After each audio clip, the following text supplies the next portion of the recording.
વચનામૃત પાન 116 મોક્ષમાળા શિક્ષા પાઠ આ 79 જે આપણે વાંચ્યા જ્ઞાન સંબંધી 2 બોલ તેના જ અનુસંધાનમાં પ્રવેશિકામાં 4 પાઠ છે જ્ઞાનના.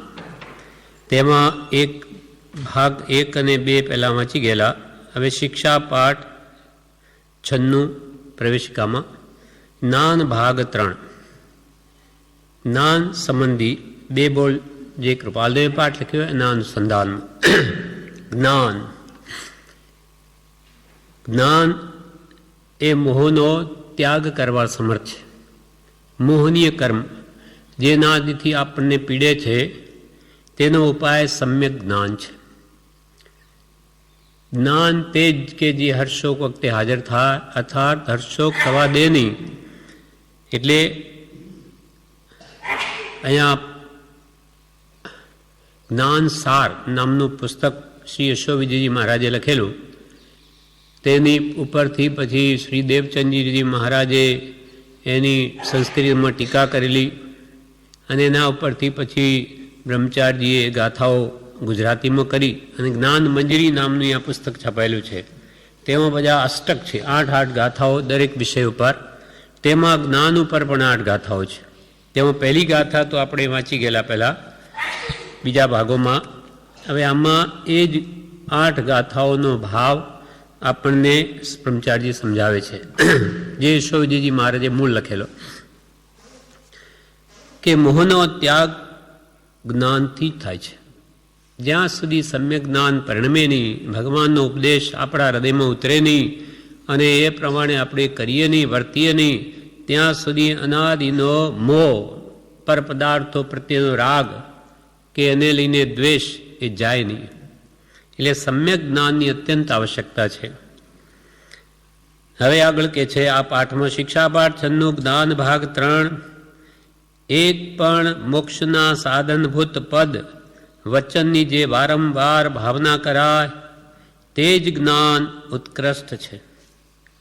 એક પણ મોક્ષના સાધનભૂત એટલે મહાપુરુષોનું એક પણ કોઈ પદ હોય કે વચન હોય, એને લઈને જો આપણે વારંવાર એની જો ભાવના કરીએ તો એ જ્ઞાન સર્વથી ઉત્કૃષ્ટ છે. જેમ કે બહુ પુણ્ય કેરા પુંજથી શુભ દેહ માનવનો મળ્યો, અથવા શુભ શીતલતા, અથવા હે પ્રભુ શું કહું, દીનાનાથ દયાળ હું તો દોષ અનંતનો ભાજન છું કરું. એમ કોઈ પણ એક ગાથા કે એક પદમાં હું દેહાદિ સ્વરૂપ નથી, દેતી પુત્રાદિ મારા નથી, એમ વારંવાર એનું ઘૂંટણ કરવું, વારંવાર નિધિધ્યાસન એટલે વારંવાર ફેરવવું. એ કહે છે કે ઉત્કૃષ્ટ જ્ઞાન પ્રગટ થવાનો હેતુ છે. એક પણ મોક્ષના સાધનભૂત પદ વચનની જે વારંવાર ભાવના કરાય તે જ જ્ઞાન સર્વોત્કૃષ્ટ છે. ખંભાતના છોટાલાલભાઈ ફેણાવના જે અંબાલાલભાઈના સહિયારી, એમના ઘરનું ઘણું કામ કરતા. હવે એમને પ્રભુશ્રીને પૂછેલું કે કૃપાલદેવ એ સાચા પુરુષ છે કે નહીં. તે એમના ઉપર શ્રદ્ધા, પ્રભુશ્રીએ કહ્યું કે એ સત્પુરુષ છે. પછી એમને શ્રદ્ધા થાય છે અને અંબાલાલ અને પ્રભુશ્રીએ કહેલું કે બહુ પુણ્ય કેરા પુંજથી શુભ દેહ માનવનો મળ્યો. આ યાદ રાખજો. તો એવું રટણ એનું કર્યું કે જ્યારે જુઓ ત્યારે એને મોઢામાં કે આ 2 કડીઓ તો હોય જ. બહુ પુણ્ય કેરા પુંજથી શુભ દેહ માનવનો મળ્યો. તો એ અરે ભવચક્રનો આટો નહીં એકે ટળ્યો. એ વારંવાર રટણથી એના મતિ જ્ઞાનની નિર્મળતા થઈ ગઈ અને કે હવે મારો દેહ એટલા દિવસો છૂટી જશે એનું ભાન થઈ ગયું. એટલે પછી જ્યાં સ્વાધ્યાય ચાલતો હતો, અંબાલાલ ભાઈ, ત્રિભુવનભાઈ બધા બેઠા, ત્યાં અમે નમસ્કાર કરવા લાગ્યા. ત્યારે બધાને એવી ગંધ આવી કે આ બહુ સ્વાર્થી માણસ છે, સ્વાર્થ વગર કદી નમે નહીં, આજે કેમ નમસ્કાર કરે. એટલે પૂછ્યું કે ભાઈ શું જોઈએ તમારે? તો કે આજે હું તમારી પાસેથી વચન લેવા આવ્યો છું. અંબાલાલભાઈનું ઘરનું કામ ઉપાડતા ઘણું, એટલે અંબાલાલભાઈ કે બોલો શું જોઈએ, આપીએ. તો કે વચન આપો પહેલાં, પછી તમે ના પાડો તો નહીં, વચન આપો પછી કહું. એટલે અંબાલાલભાઈ હા કહી. એટલે એમને શું કહ્યું કે મને અંત વખતે મારી સંભાળ લેજો, સમાધિ મરણમાં મદદરૂપ થજો. અંબાલાલભાઈ હા કહી. અઠવાડિયા પછી જ પ્લેગ એમને લાગુ પડ્યો. અંબાલાલભાઈ 3 દિવસ એમની પાસે રહ્યા. વળી બીજા પણ 2 મુક્ષુભાઈ રહ્યા. એ ત્રણેયને ચેપ લાગ્યો. બીજા અને એકને એક ફરી બીજા 2 અને એક આ ત્રણેય જણને એક સાથે મૃત્યુ થયું. નગીનભાઈ, પોપટભાઈ, નગીનભાઈ, પોપટભાઈ એ ત્રણેયને એક સાથે જ અગ્નિ સંસ્કાર થયો. એટલે એક પદની ભાવના કરવાથી પણ આવું કામ થાય છે. જેમ કે પ્રભુશ્રીજી એકવાર અહીંયા મુંબઈના આ છોટાભાઈ અને બીજા એક છોટાભાઈ મુંબઈ અમદાવાદના હતા. એના પત્ની પ્રભુશ્રી પાસે આવેલા. એમના પતિ છોટાભાઈ તો આપણા આશ્રમના સપનાની કોઈ મૂર્તિ લેવા પુનસીભાઈ શેઠ સાથે પાલિતના ગયેલા. અને એ પછી એ પ્રભુશ્રી પાસે આવેલા અને આવીને પ્રભુશ્રીને અમુક લાડુ કે વરાવું ફેણના કંઈ આવા બનાવી લાવ્યા. પછી પ્રભુશ્રીએ પૂછ્યું કે પ્રભુ શું કરો છો? તો કે ભક્તિ કરું છું થોડી. તો કે જે સ્વરૂપ સમજ્યા વિના આત્મસિદ્ધિની પહેલી ગાથા યાદ છે? તો કે હા. એ હંમેશા ધ્યાનમાં રાખજો. એટલે જ્યારે જુઓ ત્યારે એ જ ગોખ્યા કરે. બીમાર પડ્યા તો એ જ મોઢું હલે. એટલે છોટાભાઈએ પૂછ્યું કે શું કરે છે તું? તો કે મને તો તમે ત્યાં ગયા પ્રભુશ્રીએ મને આપેલું એટલે એ જ હું તો રટું છું. હવે હું જીવવાની નથી. એમની ખબર પડી ગઈ. મતિ જ્ઞાનની નિર્મળતાથી એક જ પદના ઘૂંટણથી હવે હું જીવવાની નથી. અને મારા માટે મેં આ અંત વખતે ઓઢાવવાનો સેલો સાડી બહાર કાઢીને મૂકી છે. તો કે તું જીવવાની નહીં હોય તો એ સફેદ સાડી કે કાઢી એ શું કે પેલી લગ્નની સાડી હશે સારા એ જરીને એ જ મૂકને. હવે તું જીવવાની નથી તો કે એ રાખો. તે વખતે અંતમાં બીમારી આવે છે, દેહ છૂટવાની તૈયારી થાય ત્યારે ચંપાબેન નગર શેઠાણી એમના મિત્ર જેવા હશે, રોજે બેસતા તો કે એને બોલાવું. ત્યારે એ છોટા મહિના બહુ શું કહે, એ મને મળવાના નથી, તમે બોલાવો તોય નહીં મળે. મતલબ તોય બોલાવ્યા. અને હઠીસિંહની વાડી ઉપર દરવાજા ઉપર જ તે વખતે રહેતા હતા. તો ત્યાં એમની બહાર ગાડી આવી મોટર શેઠાણીની, એટલામાં તો ઉપર એમનો દેહ છૂટી ગયો. એમ એક પદના નિધિધ્યાસનથી પણ મતિ જ્ઞાનની કેટલી અદ્ભુત નિર્મળતા થાય. એટલે આ કે છે જેમ આપણને સહજાત્મ સ્વરૂપ પરમ ગુરુ એક પદ આપ્યું છે, એક પદનું પણ જો યથાર્થ રટન કરે તો એના જ્ઞાનની નિર્મળતા થઈને આત્મજ્ઞાન પ્રગટે. એક પણ મોક્ષના સાધનભૂત પદ વચનની જે વારંવાર ભાવના કરાય તે જ જ્ઞાન ઉત્કૃષ્ટ છે. એથી આગમ અને શ્રુતરૂપ યુક્તિથી મનનો વારંવાર સ્મરણરૂપ નિધિધ્યાસન બતાવ્યું. એટલે આગમ અને શ્રુતરૂપ આ યુક્તિથી તમે કે વારંવાર તે એક પદનું પણ સ્મરણરૂપ નિધિધ્યાસન કરો તો એનું ફળ અદ્ભુત આવે છે. તેથી તત્વજ્ઞાન ઉપજે છે. કારણ કે તેથી તત્વજ્ઞાન ઉપજે છે. જીવ અજીવ આશ્રમ સંબર બંધ મોક્ષ નિદ્રા પાપ પુણ્ય વગેરે કહ્યું તો મૂળભૂત તત્વોનું એનાથી જ્ઞાન ઉપજે, નિર્મળતા થાય ચિત્તની. એક ગાથા એકવાર બોલીએ વારંવાર એ બોલીએ તો એનો ભાવ વિશેષ ઊંડાણથી સમજાય છે. પરમ કૃપાલદેવ ઉત્તર સંડામાં આખી રાત હિંચોળા પર સૂતા હોય અને એક ગાથાનું જ રટણ એકની એક ગાથા બોલ્યા જ કરતા હોય. હવે એ મહાપુરુષો પણ આવી રીતે એ ભાવોમાં તન્મય થવા માટે પ્રયત્ન કરે તો આપણને પણ એ કલ્યાણકારી જ છે એમ બતાવે છે.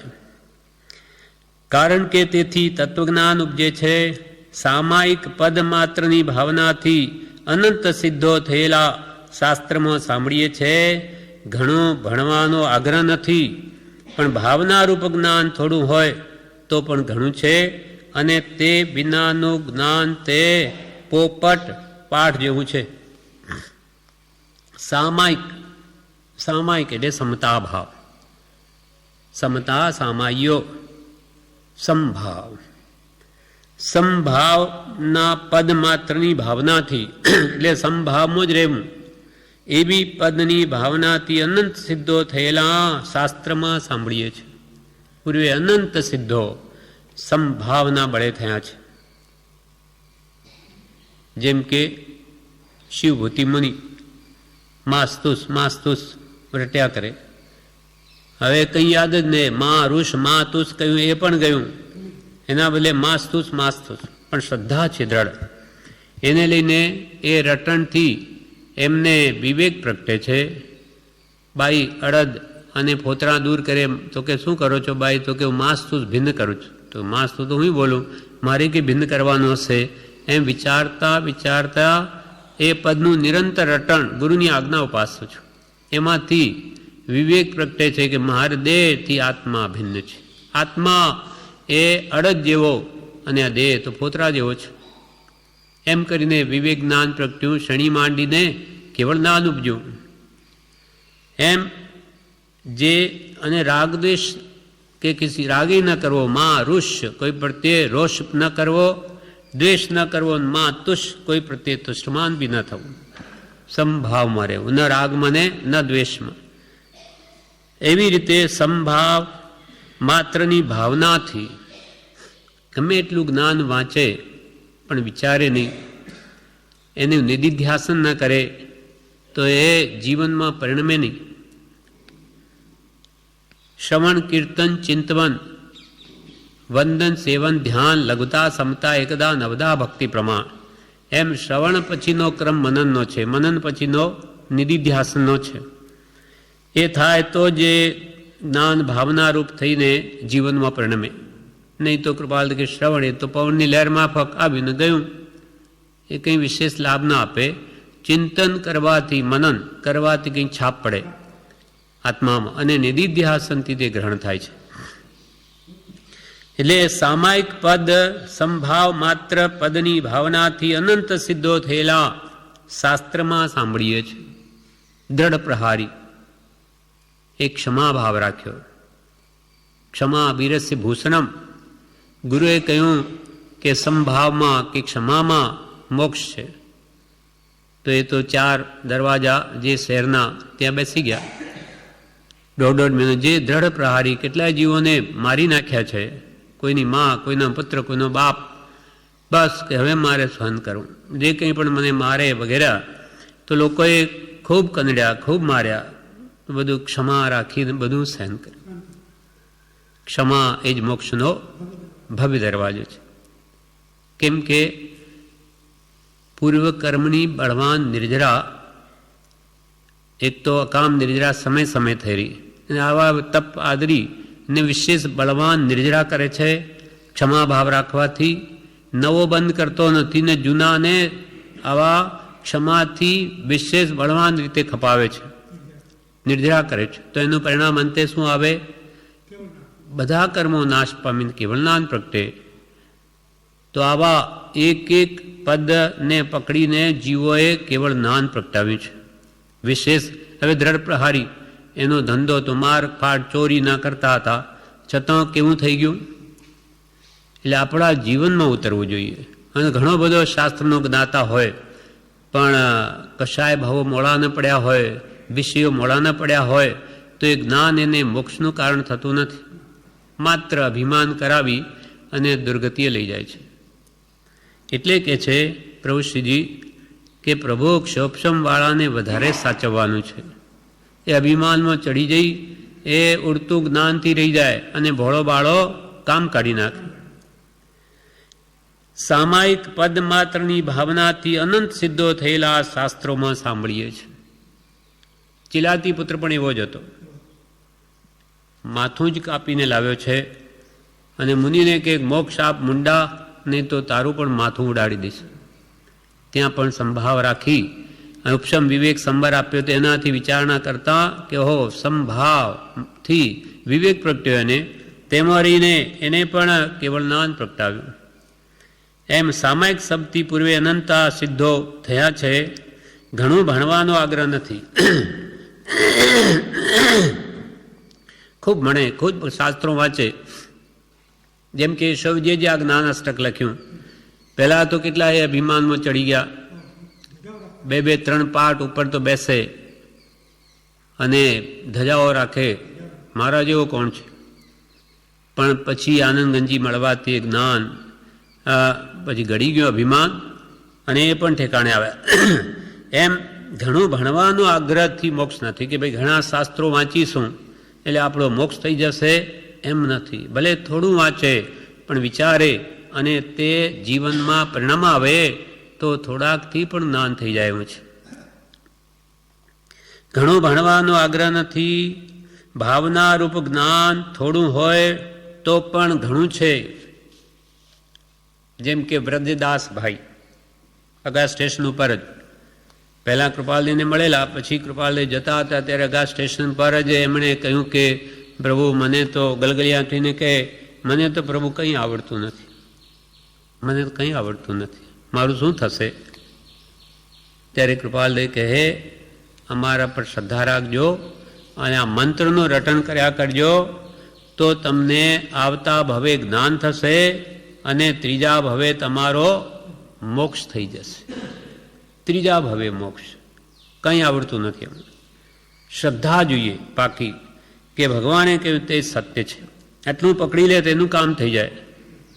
એટલે પ્રભુ શ્રી કે પ્રભુ ડાયા ડાપણ કરનારા રહી જશે અને બાળા ભોળાનું કામ થઈ જશે. એટલે ઘણું ભણવાનો આગ્રહ નથી, પણ ભાવનારૂપ જ્ઞાન થોડું હોય તો પણ ઘણું છે. અને તે વિનાનું જીવનમાં પરિણમ્યા વિનાનું જ્ઞાન તે પોપટ પાઠ જેવું છે. પોપટ પાઠ. પોપટને રામ રામ શીખવાડે તો રામ રામ બોલે, પણ એને મન રામ એટલે શું? કૃપાલ કે રામ એટલે દાડમ કે દ્રાક્ષ, એને કંઈ ખબર નથી. તેવું જ્ઞાન થઈ જાય. તેમ આપણે ખૂબ યાદ કર્યું, ઘણા વાંચ્યા અને બોલતા થઈ ગયા, પણ જીવનમાં તો મોહ ગયો જ નહીં, રાગદ્વેષ ઘટ્યા નહીં, કશાયો મંદ પડ્યા જ નહીં, તો એ જ્ઞાન શું કામનું? ઉડતું એને બંધનનું કારણ થાય, અભિમાન વડે. કર્મરહિત દશા એટલે મોક્ષના કારણભૂત એક પદ પણ સ્યાદવાદની અપેક્ષાવાળું વારંવાર આત્મામાં તન્મય થઈ ભાવવું.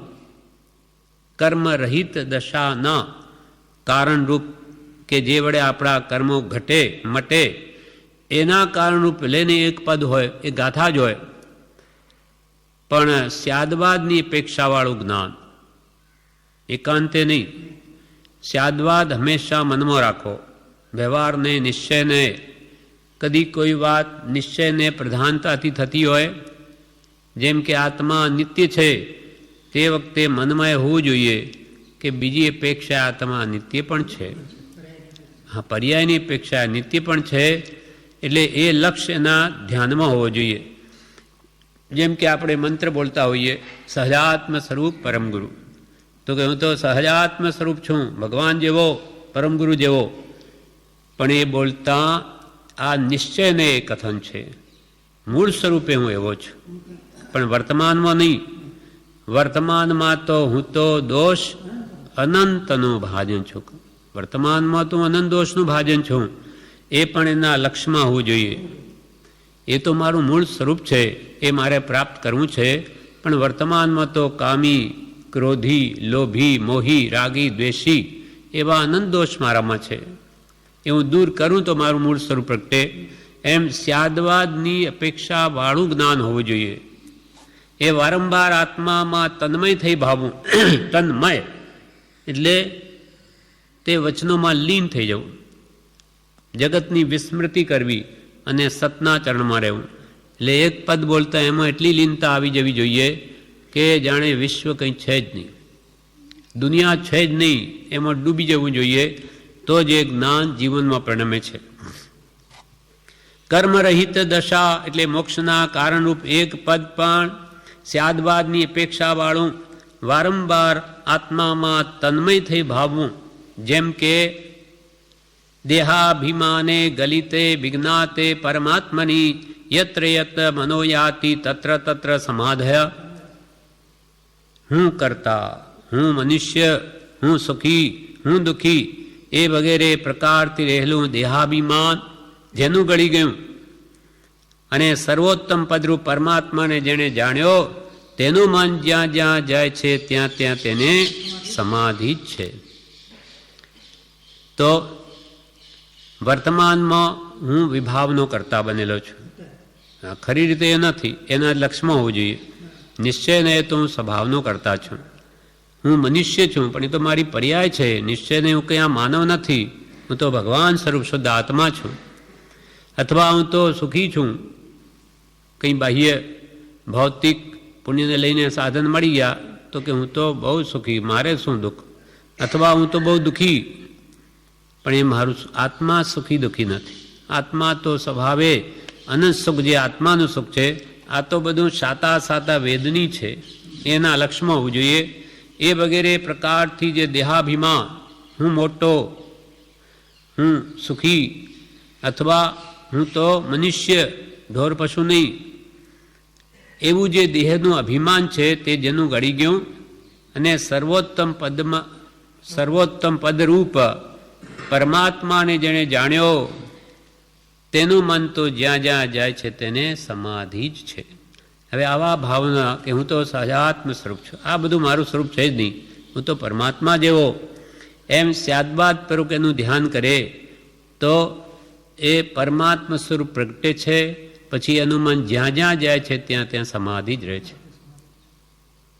અને એના માટે વાંચના, પ્રશ્ના, પરાવર્તના, અનુપ્રેક્ષા, ધર્મચિંતન, પરિશીલન, નિધિધ્યાસન રૂપે કરણ, કર્તાપણું, કારણપણું, આધારપણું, આસ્વાદન, વિશ્રામ સ્વરૂપમાં એકતા, જેથી આત્મ સ્વરૂપમાં લીન થાય અને અનાદિથી નહીં ચાખેલું આત્મસુખ અનુભવે, તે જ ઉત્કૃષ્ટ જ્ઞાન છે. વાંચે, વિચારે, ફેરવે, ભાવના કરે અને હું કરતા કઈ અપેક્ષાએ અથવા આધાર શું, શાના માટે આ બધું કરું છું, આસ્વાદન આત્માનું કરવા માટે, વિશ્રામ સ્વરૂપમાં લેવો છે અને સ્વરૂપની એકતા કરવી છે. પરમાત્મા સાથે એક્ય થવું છે, એકરૂપ થઈ જવું, તે પરાભક્તિની છેવટની હદ છે. એકતા ભક્તિ એ પ્રાપ્ત કરવી છે કે જેથી મારો આત્મા પણ સ્વસ્વરૂપમાં લીન થાય અને અનાદિથી નહીં ચાખેલું જેવું આત્મસુખ મારો આત્મા પણ અનુભવે, તે જ ઉત્કૃષ્ટ જ્ઞાન છે. આ જ્ઞાનનું ફળ આવવું જોઈએ કે બધું વાંચું, વિચારો, ભક્તિ, સત્સંગ, જપ, તપ, શા માટે? સ્વસ્વરૂપની પ્રાપ્તિ. જે નિર્વિકલ્પ દશા છે તે અનંત સુખરૂપ છે. આપણે ઘરે બેઠા હોઈએ, કોઈ વિચાર ના આવતા હોય, મન શાંત હોય તો આપણને સુખ લાગે. તો એવું કાયમ રહે તો કેવું સારું. કોઈ જાતના વિકલ્પ ન હોવા જોઈએ. આત્મા પરમ શાંતિ અનુભવે છે, એવો આત્માનો મૂળ સ્વભાવ જ છે. પણ રાગ, દ્વેષ, કર્મો જે બધા મોહની આદિ બાંધેલા, તેને લઈને આ જીવને અનેક ઈચ્છા ઉત્પન્ન થાય છે અને એની શાંતિ ભંગ થઈ જાય છે. એટલે કે છે કે આ ઉત્કૃષ્ટ જ્ઞાન એ જ છે કે અંતે મારો આત્મા બધી આ ક્રિયાઓ કરીને સ્વરૂપમાં લીન થાય અને સ્વરૂપમાં લીન થઈ ગયો તો પછી એને બાહ્ય આ ક્રિયા કોઈની જરૂર નથી. તેવા પદનો જ અભ્યાસ કર્યો તો બાકીના વાણીના વિસ્તારરૂપ ઘણા જ્ઞાનનો આગ્રહ શું રાખવો? એક પદ કે એક વચન એ જ ઘૂંટી ઘૂંટીને જો જગતની વિસ્મૃતિ થતી હોય તો પછી કે તે બધા ઘણા વાણીના વિસ્તારરૂપ ઘણા જ્ઞાનનો આગ્રહ શું રાખો?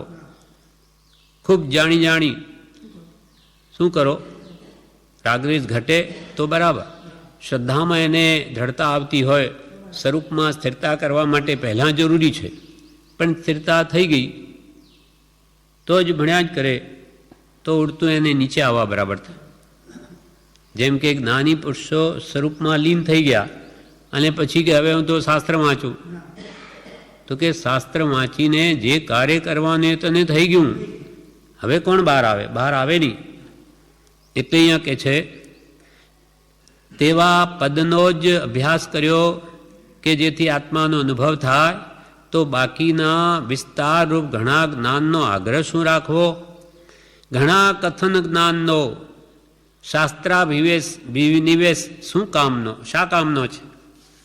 ઘણા કથન જ્ઞાન, મુખપાઠી જ્ઞાન.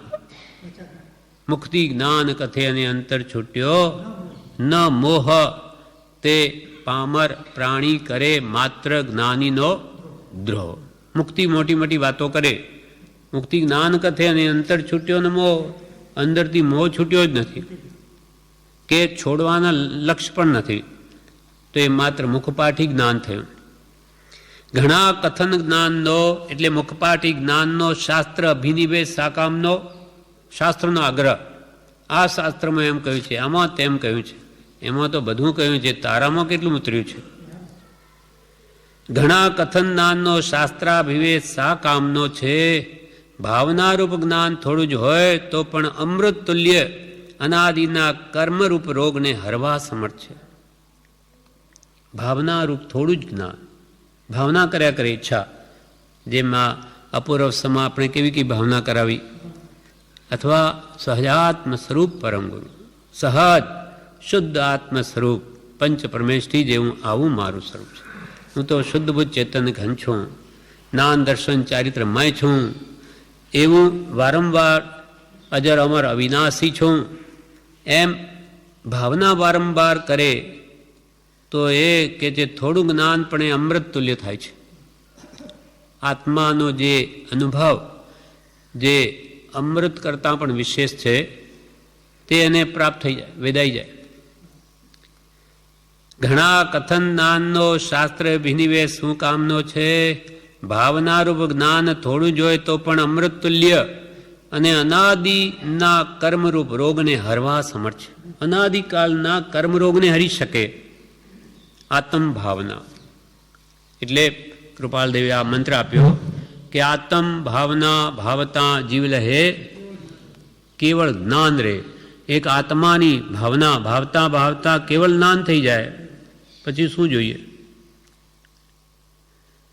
પછી બાકી શું રહે? એમાં કયું જ્ઞાન બાકી રહે? બધા શાસ્ત્ર જ્ઞાન, બધી રિદ્ધિ સિદ્ધિ લબ્ધિ બધી આવી જાય. ભાવનારૂપ જ્ઞાન થોડું જ હોય તો પણ અમૃત તુલ્ય અનાદિ કર્મરૂપ રોગને હરવા સમર્થ છે. હવે એ જ જ્ઞાન મંજરીની બીજી ગાથા કે છે, એક પદ પણ મોક્ષ દે ભાવ્યાથી બહુવાર, તે જે ઉત્તમ જ્ઞાન ગણ બહુ શ્રુત હઠના ધાર. એક પદ પણ મોક્ષ દે. એક એક શબ્દમાં અનંત આગમ રહ્યા છે.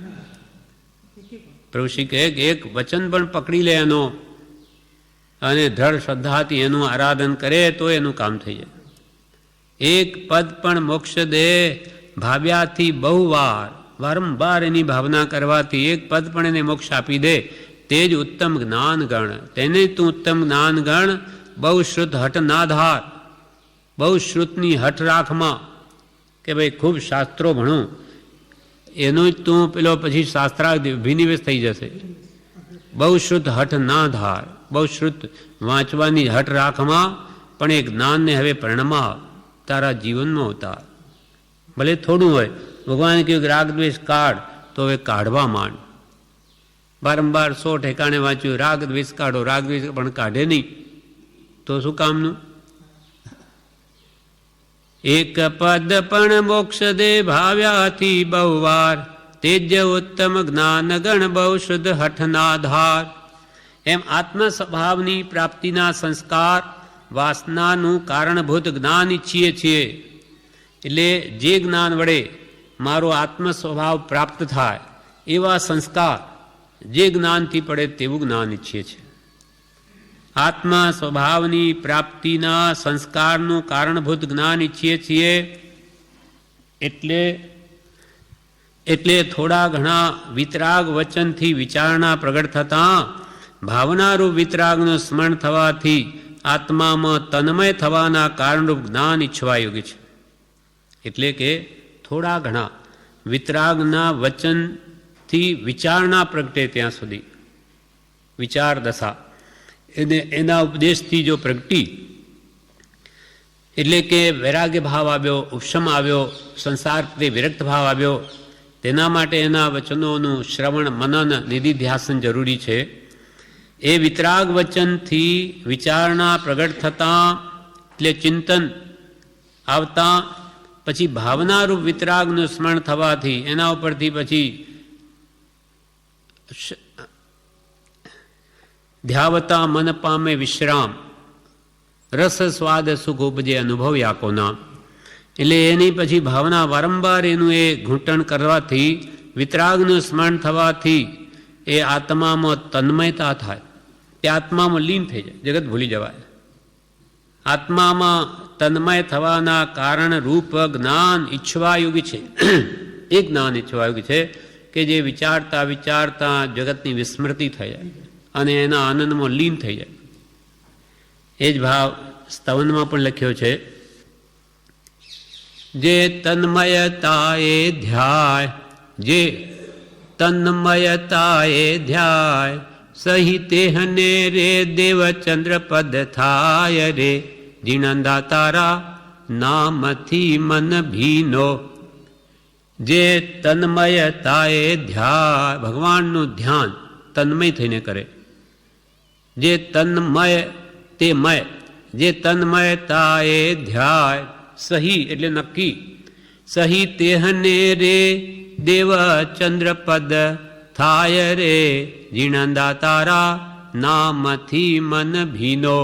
જીણંદા તારા નામથી મન ભીનો, અને પ્રેમ આવ્યો અને તારા અદ્ભુત ઉપદેશમાં લીનતા થઈ ગઈ, જગતની વિસ્મૃતિ થઈ ગઈ. તો એ જ જ્ઞાન સાચું. એક દ્રષ્ટાંત છે, એક પંડિત હતો, તે 100 ગાથા એને સંભળાવે, એને યાદ થઈ જાય, તરત જ બોલી બતાવે. કૃપાલદેવ 500 ગાથા સુધી આવું બોલે તો એ જવાબ બોલી શકતા હતા.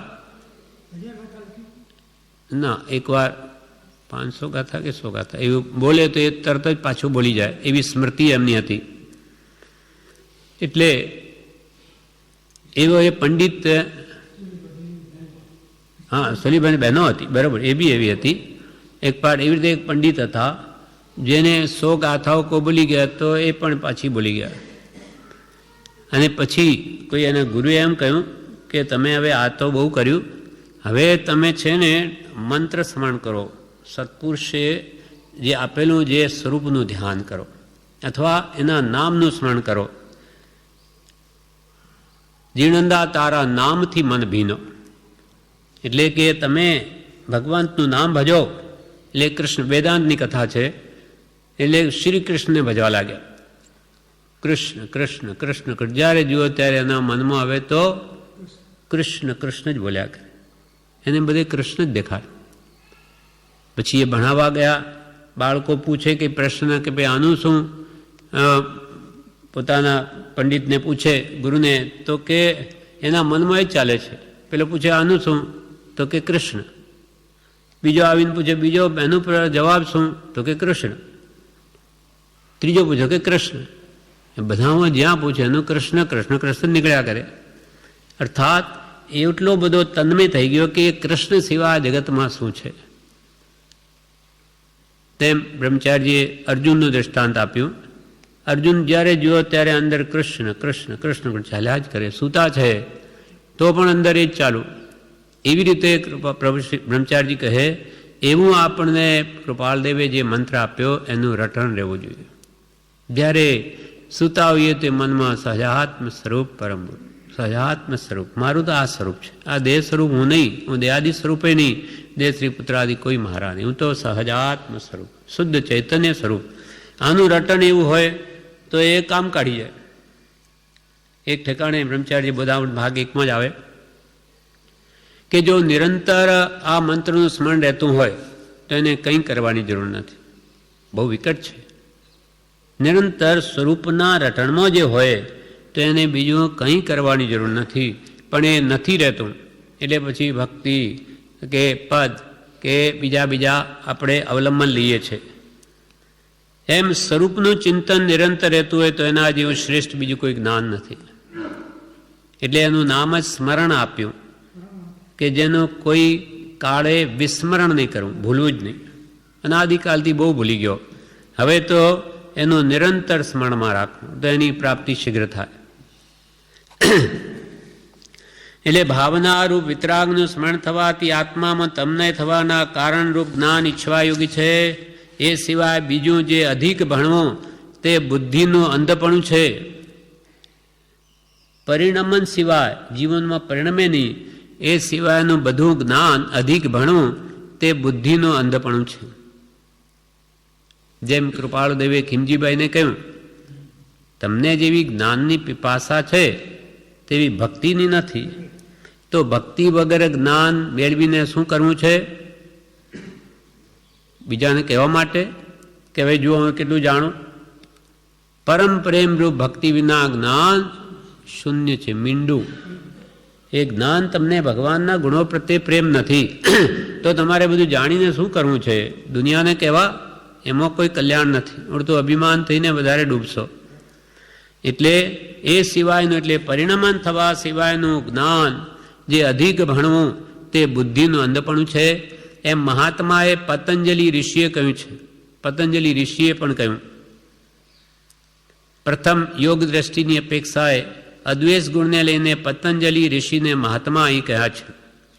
યોગ દ્રષ્ટિ પહેલી જે છે, અદ્વેષ અખેદ, અભય અદ્વેષ અખેદ, એ જેનામાં કે હતા એ ગુણો, અદ્વેષ ગુણ વગેરે, એને લઈને પતંજલિ ઋષિને પણ મહાત્મા કહ્યા છે. હા, એમનામાં ગુણો એવા પ્રગટે દ્રષ્ટિકોણથી. જે જ્ઞાન સ્વપરના વિવેક, આત્મામાં એકતા, તન્મયતા અને પરવસ્તુના ત્યાગ માટે નથી થતું, તે બધું અરણ્ય રુદન સમાન છે.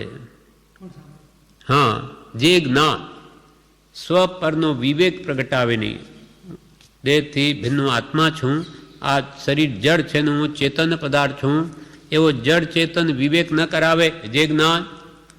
જે જ્ઞાન સ્વપરના વિવેક, આત્મામાં એકતા, તન્મયતા ન કરાવે અને પરવસ્તુના ત્યાગ માટે થતું નથી. એટલે જે જ્ઞાન વડે પરવસ્તુનો ત્યાગ થાય નહીં, સ્વરૂપમાં એકતા થાય નહીં, અથવા જડ ચેતનનો વિવેક થાય નહીં, તો તે બધું જ્ઞાન અરણ્ય રુદન સમાન છે. વનમાં પોક મૂકવા જાય. વનમાં રુદન કરે, રડે, પોક મૂકે, કોણ સાંભળે? એ જેમ ફોક છે, તેમ આ આત્માના લક્ષી અથવા આત્મામાં તન્મયતા જે ન કરાવે, સ્વપરનો વિવેક ન કરાવે, કે પરવસ્તુનો ત્યાગ ન કરાવે, પરપદાર્થનો મોહ ન ઘટાવે, તો એ જ્ઞાન બધું જ નકામું છે, અરણ્ય રુદન સમાન છે. અસંયમની જુગુપ્સા રહિત જ્ઞાન પોપટિયું સમજવું. અસંયમની જુગુપ્સા રહિત એટલે અસંયમ પ્રત્યે ગમવાપણું. પાંચના વિષયોમાં જે આપણી બુદ્ધિ છે એ અસંયમ છે. ઇન્દ્રિય સંયમ નથી, અસંયમ.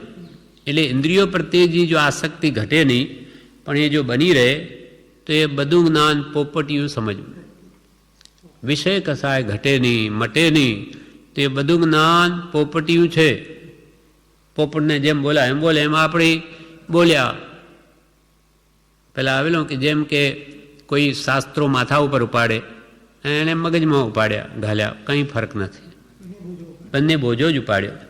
એક મગજમાં ઘાલ્યું ને એને ઉપર ઉપાડે. જો એ અસંયમની જુગુપ્સા રહિત હોય તો, એટલે જુગુપ્સા રહિત એટલે ગમવાપણું. અસંયમ પ્રત્યે જો ભાવ રહ્યો, ઘટ્યો નહીં, તો ગમે એટલું જ્ઞાન હોય તો પોપટિયું સમજવું.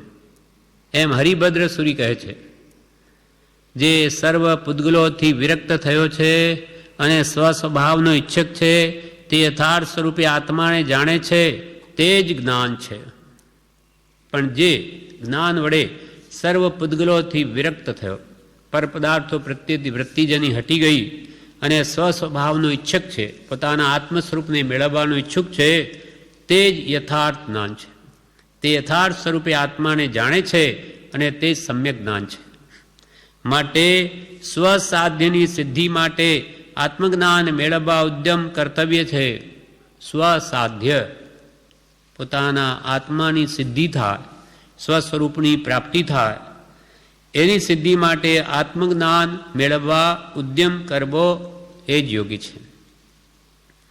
અલ્પ જ્ઞાને નહીં શાંતિ, જ્ઞાન ગર્વિષ્ઠ ના ઉરે, થોડી વૃષ્ટિ થતા ભૂમિ બાફતી ઘામને પૂરે.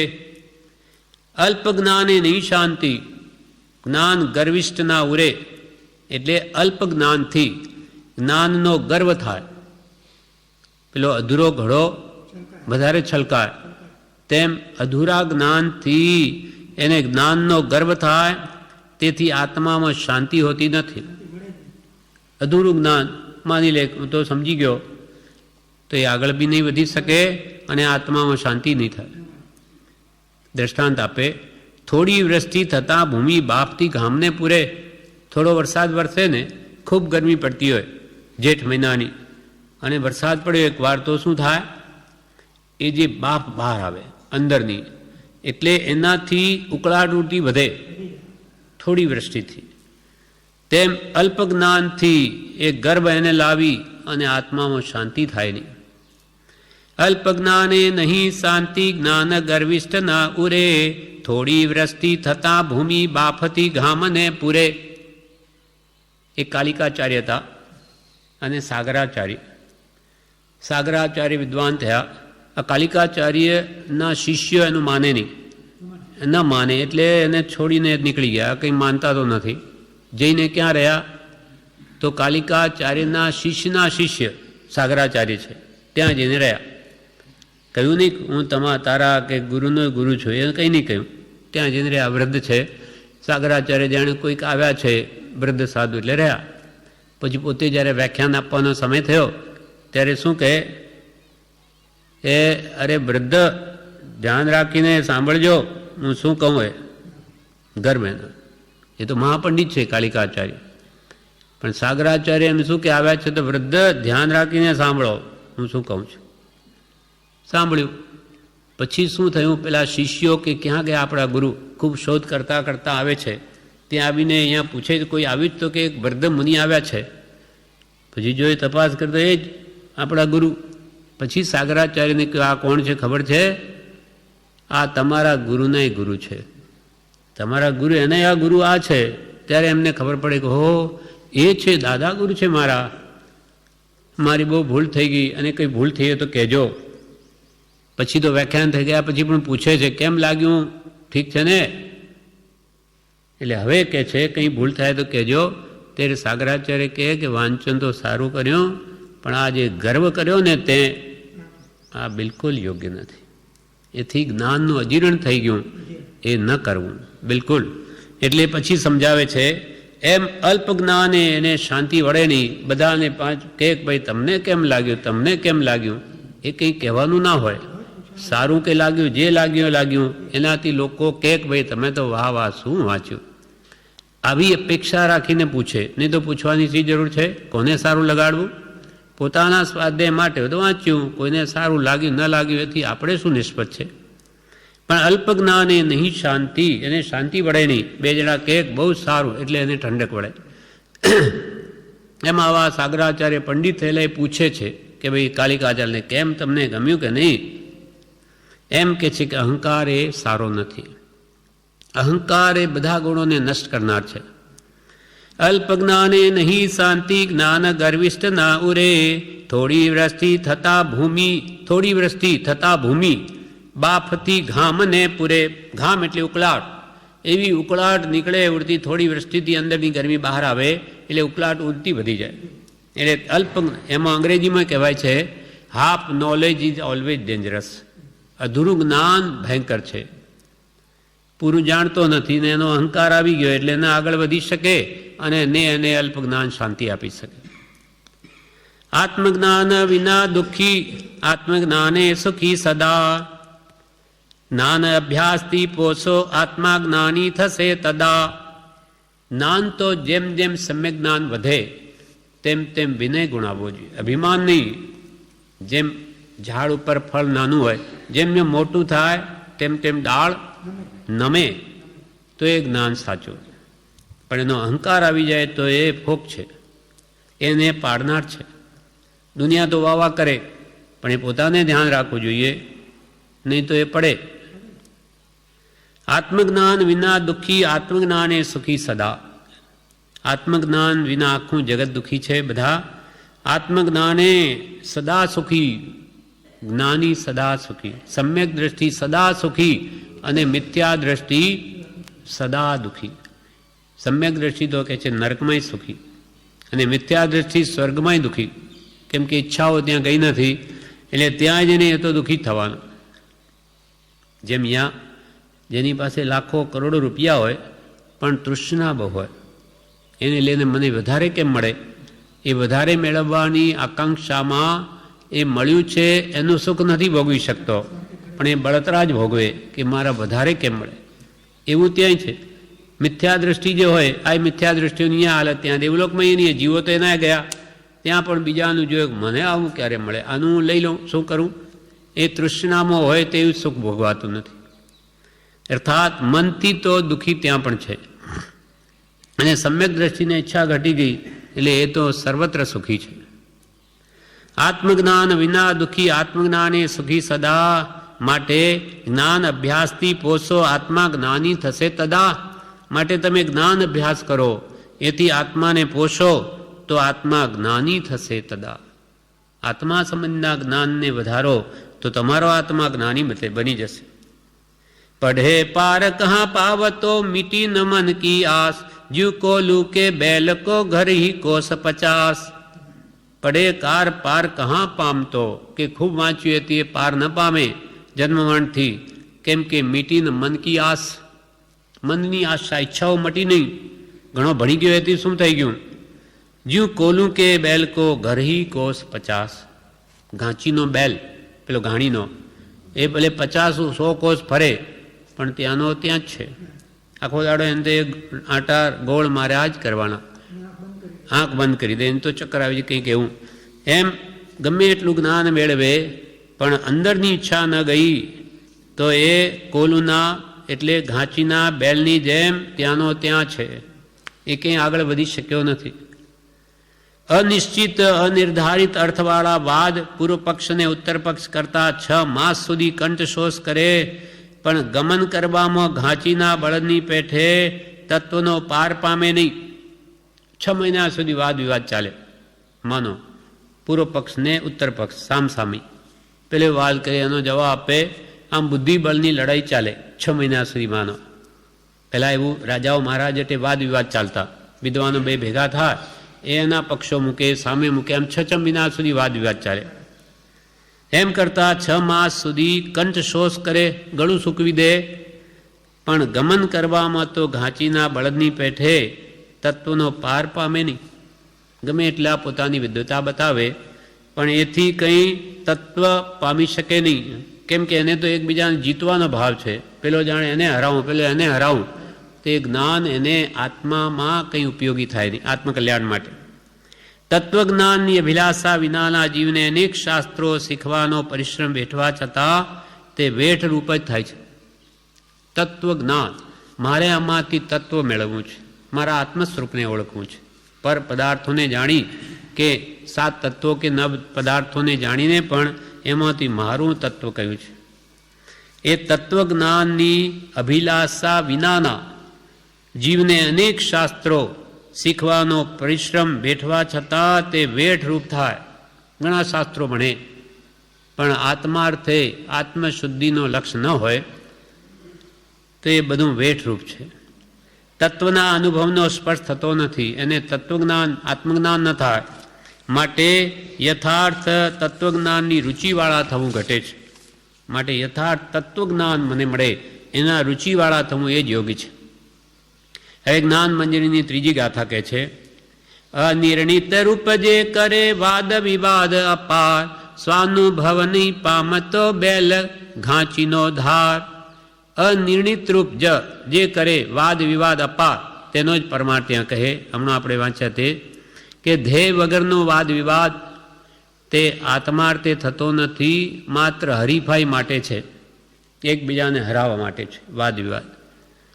અનિર્ણિત રૂપ જે કરે વાદ વિવાદ અપાર, પણ સ્વાનુભવ નહીં પામતો, સ્વાત્માનો અનુભવ તે પામે નહીં.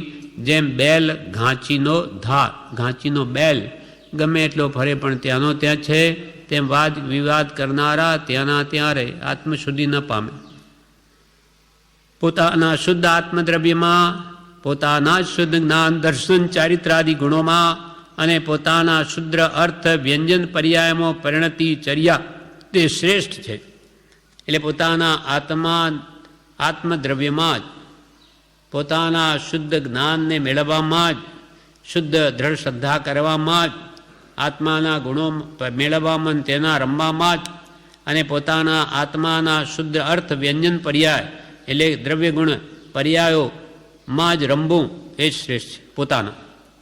અને પરદ્રવ્ય ગુણ પર્યાયમાં ગ્રહણ અને ઉત્પત્તિરૂપ પરિણતિ તે ભલી નથી. પર પદાર્થો જાણવા, તેના ગુણો જાણવા, તેમાં જો રમણતા કરવી એ યોગ્ય નથી, એ ભલી નથી, સારી નથી. પર પદાર્થો જાણવા પડતું છે, એમાં રમવા માટે નથી. એ રમે તો બંધાય છે.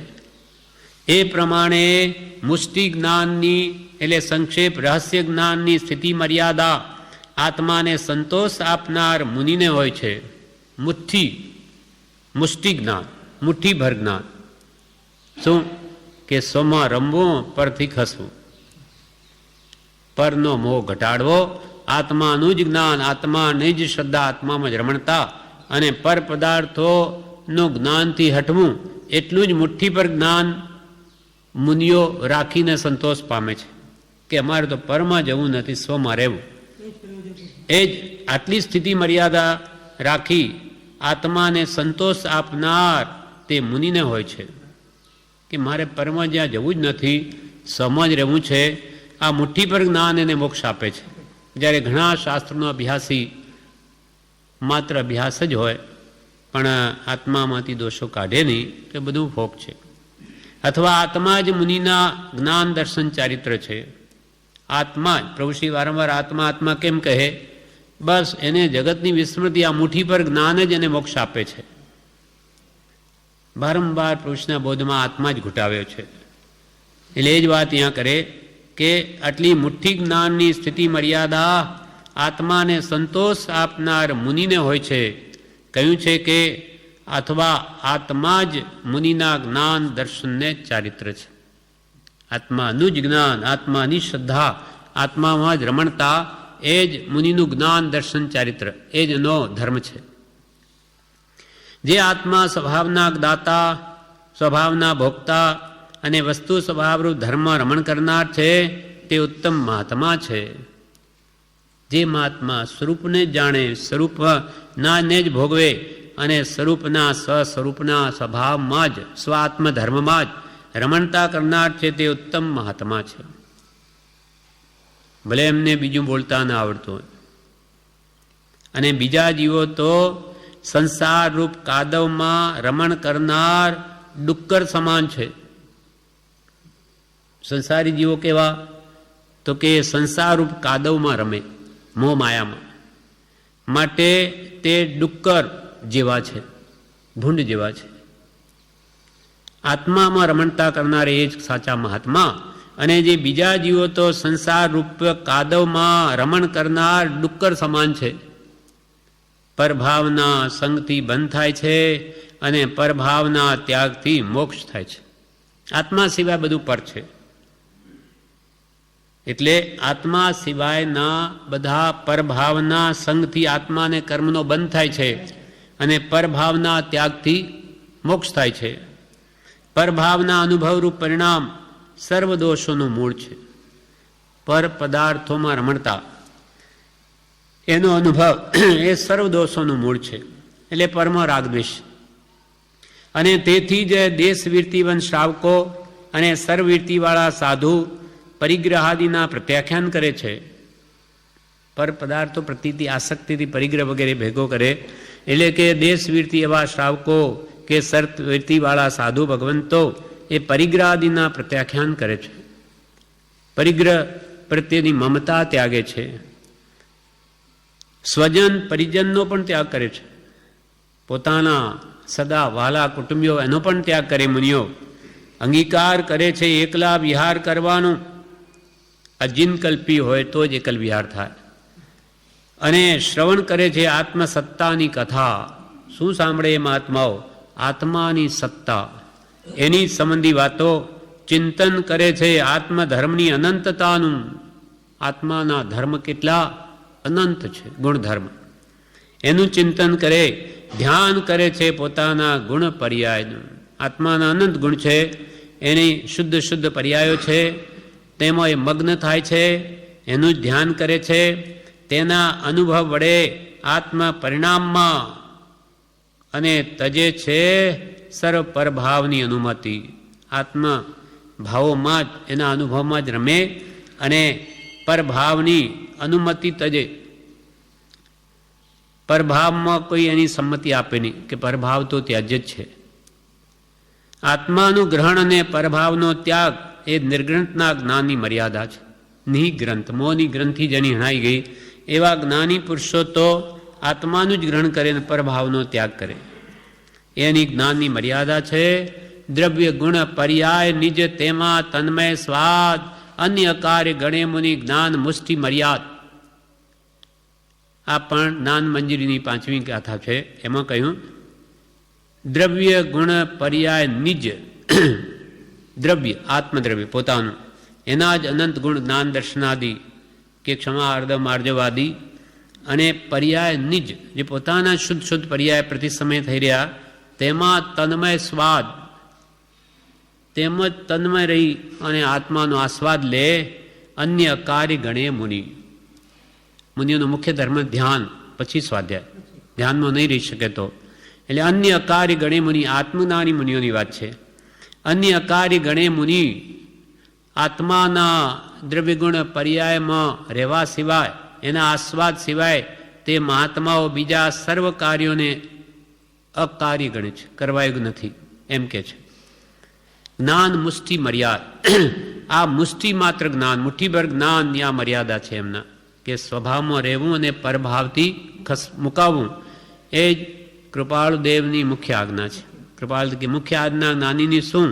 સ્વભાવમાં રહેવું, પરભાવથી મુકાવવું એ જ જ્ઞાનીની પ્રધાન આજ્ઞા છે. એટલે આત્માના મુઠ્ઠીભર જ્ઞાનની મર્યાદામાં જ એ જ્ઞાનીઓ રહેવાય છે. અર્થાત આત્માના અનુસુખમાંથી બહાર આવવા ઈચ્છતા નથી, પણ કર્મના ધક્કાથી આવે તો સ્વાધ્યાયમાં ઉપયોગ રાખીને નીચે ન જવાય. બાકી તો એ પણ એમને કરવું નથી. જો ધ્યાનમાં સભામાં રહેવાય તો એમને સ્વાધ્યાય, ભક્તિ કે કોઈને ઉપદેશ કે શાસ્ત્રો લખવા કાંઈ કરવું નથી. ત્યાં અનંત સુખ છે. પણ આ જો બહાર આવીને ન કરે તો નીચે આવી જાય. એટલા માટે એ આ કરે છે. અને પાછા ઝૂલાની જેમ પાછા પડે, પાછા પુરુષાર્થ કરીને પાછા ધ્યાનમાં જતા રહે.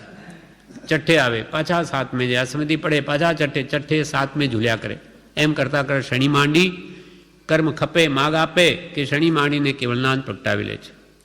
આ પ્રમાણે આ જ્ઞાન શિક્ષાપાઠ 96 જ્ઞાન ભાગ 3 પૂરો થયો. હવે ચોથો ભાગ હજુ બાકી છે, જે આપણે આવતીકાલે લઈશું.